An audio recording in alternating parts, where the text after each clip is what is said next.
All right, let's get into it. We're about to explore one of the most, well, contradictory times in all of American history.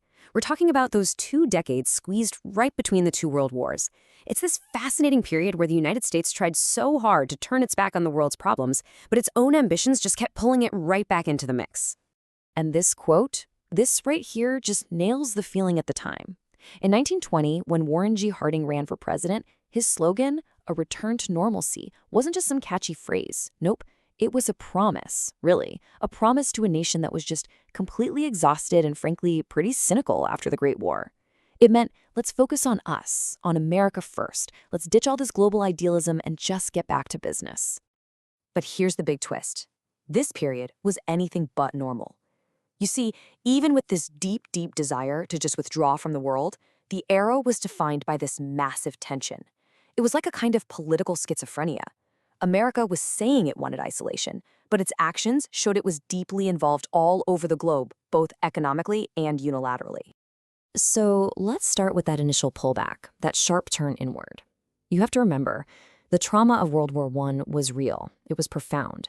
And it created this powerful demand from the American people to just pull back from all the messy, complicated commitments of the world. You've really got to put yourself in that post-war mindset. Over 100,000 Americans had died for what a lot of people now felt were, well, pretty unclear reasons. And this disillusionment led straight to the single biggest symbol of this retreat. Congress emphatically, loudly rejecting President Wilson's baby, the League of Nations. And here's the bottom line. America wanted total control. No more binding alliances that could drag it into another one of Europe's wars, period. So this wasn't pure head-in-the-sand isolationism. A much better word for it is unilateralism. It basically means the U.S. was absolutely willing to deal with the rest of the world, but only when it wanted to, how it wanted to, and strictly on its own terms. It was like a declaration of independence from global responsibility. And this is where things get really interesting. This whole unilateral approach created the central paradox of the 1920s. While you had politicians up on stage preaching isolation, the reality on the ground was that America was incredibly active overseas. We're talking economically, diplomatically, and sometimes even militarily. Just look at this disconnect between the words and the actions. On the one hand, you've got all the isolationist talk, rejecting the League, jacking up tariffs to protect American business. But what was really happening? The U.S. was acting as the world's banker, funding the rebuilding of Europe with something called the Dawes Plan. It was even sending troops into places like Haiti to protect its business interests. So this isolation, it really just meant staying out of Europe's political drama. And what you get is this totally bonkers economic cycle that makes no sense. I mean, think about it. The U.S. is lending Europe a ton of money to rebuild. But at the exact same time, it passes these huge tariffs that make it almost impossible for European countries to sell their stuff in America. So how are they supposed to earn the dollars they need to pay back those American loans? It was this incredibly unstable system where the U.S. was basically just shooting itself in the foot. Even the diplomacy of the time was full of contradictions. The Kellogg-Briand Pact sounds amazing, right? Over 60 countries signed a pledge to outlaw war. But, and this is a big but, it was negotiated outside the League of Nations, sticking to that unilateral playbook, and more importantly, it had absolutely zero way to be enforced. It was all symbolic, a bit of political theater to make people feel safe without actually committing the U.S. to do anything about it. Okay, let's fast forward into the 1930s, because this is where that fragile balancing act really starts to fall apart. You've got the rise of these aggressive, expansionist regimes in Germany, Italy, and Japan. And suddenly, the whole global game changes, and America's policy is put to the ultimate test. All of a sudden, the world is on fire. Japan invades Manchuria, Italy takes over Ethiopia, Germany marches its troops back into the Rhineland. That Kellogg-Briand Pact? It's revealed to be completely, totally naive. The world is clearly speeding towards another massive war. But back in America, what's the public response? To double down on neutrality. And this kicks off what we now call the Great Debate, and it literally tore the country in two. On one side, you have these powerful isolationists. They're fueled by this popular theory of the merchants of death, the idea that bankers and arms makers had dragged the U.S. into World War I just to make a profit, and they're pushing for super strict neutrality acts.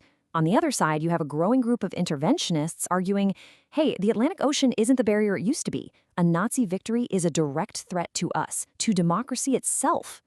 And this fierce national debate, It created a totally impossible situation for President Franklin D. Roosevelt. He could clearly see the danger coming from Nazi Germany, but he couldn't just ignore the powerful isolationist feeling back home. So what he did next was this incredibly delicate, high-stakes political tightrope walk. So FDR starts chipping away at neutrality one clever step at a time. First, in 1939, comes cash and carry. It's a little tweak that lets the Allies buy American weapons as long as they pay in cash and transport it themselves. Then, in 1940, the much bolder Destroyers for Bases deal. And finally, the absolute game changer in 1941, the Lend-Lease Act, which basically threw any pretense of neutrality right out the window. And it was with that Lend-Lease Act that FDR famously declared that America must be the great arsenal of democracy. Now, this wasn't just a suggestion. It was a fundamental shift in policy. It committed America's massive industrial power to supplying the Allies, effectively choosing a side and ending any real isolation from the war. So here's what you have to realize. By the middle of 1941, the debate was already pretty much over. America's factories were mobilized for war, and the country was deeply, financially invested in an Allied victory. The whole era of trying to stay militarily detached was finished, even though the U.S. was still technically at peace. But the thing that didn't just end the debate, but absolutely annihilated it. It wasn't a law. It wasn't a speech. It was a number. 2,403. On December 7, 1941, a surprise Japanese attack on the U.S. naval base at Pearl Harbor, Hawaii, killed 2,403 Americans. And just like that, it was over. The shock of the attack unified the American public instantly. All of that fierce, passionate, isolationist feeling, it just vanished in a single morning. Roosevelt went to Congress, asked for a declaration of war, and got it, almost unanimously. America was now, officially and fully, in World War II. Which brings us to one last big question to think about. All through the 1920s, while politicians were talking about isolation, America's money, its economic interests, were weaving it deeper and deeper into the fabric of the world. So you have to wonder, was military intervention in the 1940s just the unavoidable conclusion of that economic entanglement? Was America's economy always pulling it toward war, no matter how much the politicians and the public wanted to stay out?